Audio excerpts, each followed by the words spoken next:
What's up, everybody? Welcome to podcast now. I'm Alex, and in this video, I want to go off a little bit on Ubisoft. I figured I'm back. We're back to the studio here, and why not start things off with just me letting loose? Because this just gets upsetting, I'd say, right from the jump. So I saw this tweet over on Twitter. Ubisoft's CEO fought back against Stop Killing Games, claiming all live service games have to end eventually. You provide a service, but nothing is written in stone, and at some point, the service may be discontinued. Nothing is eternal. Now, if you actually click it, because you look at that quote and you say, there better be more to it, honestly, not really. So he was asked at a shareholder meeting about the Stop Killing Games thing, and they asked what it means to own a Ubisoft game, and so he responded, and he says, this is an issue we've been dealing with, but this issue is not specific to Ubisoft.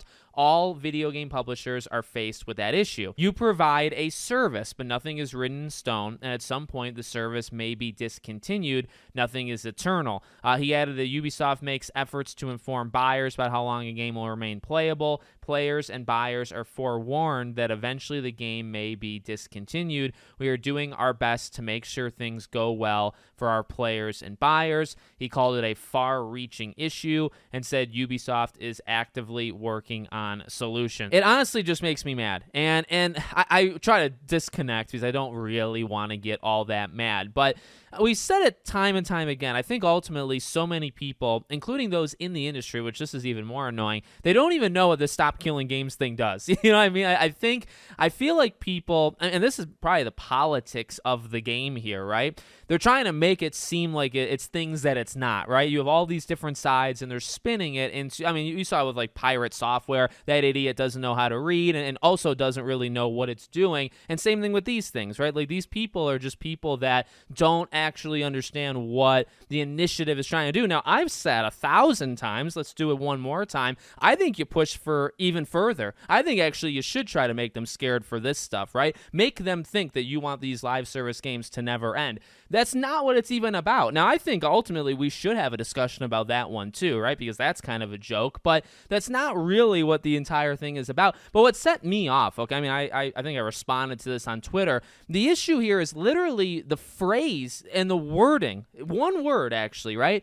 You provide a service. It's not a service. It's a product. Now, I'm not going to look up the formal definitions. I don't care enough. But when it comes to that line, you provide a service, but nothing is written in stone. And at some point, the service may be discontinued. Nothing is eternal. What are you talking about? You're selling us a product, and a product is eternal. A game is eternal. You bought Assassin's Creed 2 back in 2009. Is that not eternal? Does that ever end? No, I still have it. I still have all of those games. It's, you know what I mean? So that I think is like the cancer right there, and that's how these people think. This is the freaking head of Ubisoft, right? They call it a service. You're providing a service.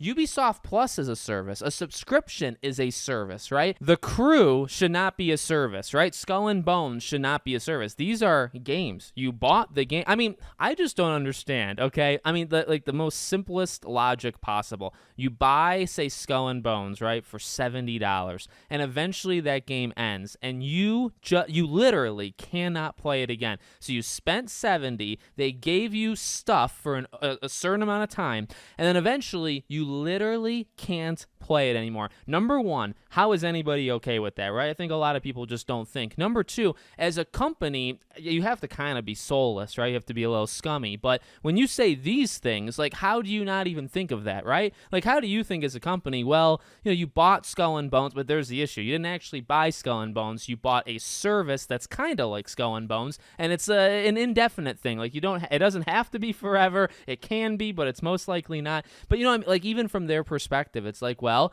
they're buying, again, like a service that's kind of like getting a game, but really not, and they're going to play Skull and Bones until we shut it down. And, you know, to go to more of the humor side of things, like, it is Ubisoft's fault. I mean, like, okay, look, I blame Fortnite for a lot of the live service things. I mean, you can look around and kind of figure out where things popped off. I mean, I've said time and time again, the industry is full of followers, right? It's not full of leaders. There's a couple leaders, much like in everything in life, right? You got a couple companies that do something really bold and really different, and in this case, something that is really smart for them and really bad for everybody else, right? You have a couple that do it, and then everybody else follows it. But like Ubisoft has this special sauce, right, where they're kind of hated by everyone. They got this stigma where it's like, oh, it's a Ubisoft game. And by the way, I don't even agree with all of that stuff. Like the newest Prince of Persia game rocks. Assassin's Creed Shadows, I actually kind of liked. Like, I'm not super anti, but like Ubisoft just has where it's like, yeah, they're kind of hated by everybody, and they make a certain kind of game, and a lot of people are just tired of them, and they've opened their mouths before to talk about how like you don't own anything, right? Like, never tell somebody I mean, and this has happened in politics in the world, like, don't say you don't own things, even though that's the point, even though that's where they want us to go. Don't say it. I mean, like, we're not that stupid. We will pick up that quote and not forget it. So like when Ubisoft comes out specifically and they're head of whatever, I think the head of the person who does like the digital stuff, and he's the one who says like, hey, you don't own your games here. It's like, well, yeah, I know that, and some people that pay attention know that, but most people don't know that. So either keep lying or the way like you worded it, right? It was very bold, I guess, but I mean, people latched onto that. So they just have this mixture of like, they said the quiet part out loud. A lot of others do it. He's right. It's not just a Ubisoft issue. The issue is Ubisoft is they're not even the pioneers. That's the funny thing, is they're not even like the first ones to do any of this stuff. They're just like kind of the loudest mouths of them, and they've made a lot of mistakes, and they have this kind of look around the industry. That's the situation they find themselves in, right? But I don't know. It's just, I will say, to be actually funny enough for this entire point, it really actually still isn't just about Ubisoft. Like, even from me, my perspective making this video, I guess a reason why I make this video is to say it's not just him that says like you're charging for a service. This is how the industry thinks. So funny enough, he is right, and even I'm saying it too. It's not just Ubisoft. This is just, again, he said it out loud when he probably shouldn't have.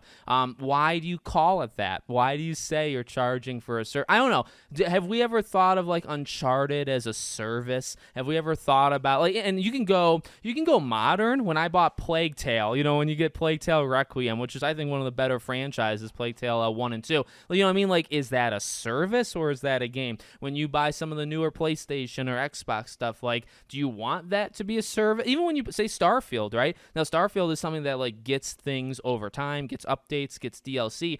I would never call Starfield a service. Maybe like Elder Scrolls Online, that's a service because it's a live service thing, and maybe that's the point. But it's like, well, if you consider all your games to be services, I think you got a problem. You know what I mean? There are some of them, and maybe, but I don't know, like, I would not consider The Crew a service. I would not consider Skull and Bones. I mean, Skull and Bones probably is a service, but probably shouldn't be. You know what I mean? So it's like, that I think is their issue. But I don't know, you go down the line and you tell me if you ever want to call a game a service. Not like Fortnite, Call of Duty, you might consider it, but it's like they charge you that every year. Now it's on Game Pass. Maybe that muddies the waters, but this is why we need to stop this. This is why, and as I keep saying, like, this Stop Killing Games, it's not even going that far, to be honest. Like, I'm totally in support of it, and we've talked about it so much in the last couple months, but like, it's not even that crazy. It's why people that are against it, I just find like I have really no idea what they're doing, because I think we should be going further. I think we really should be going after,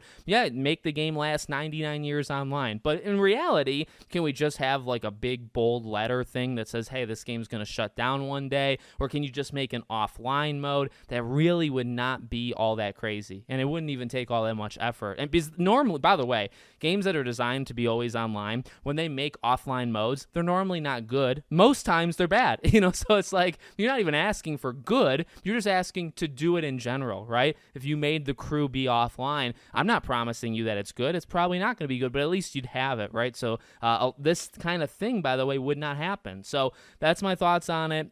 Please, for love of God, these people have to start thinking a little bit differently. But let me know what you guys think. Make sure, as always, you're subscribed to the channel, bell icon turned on, and I hope to see you all on the next one.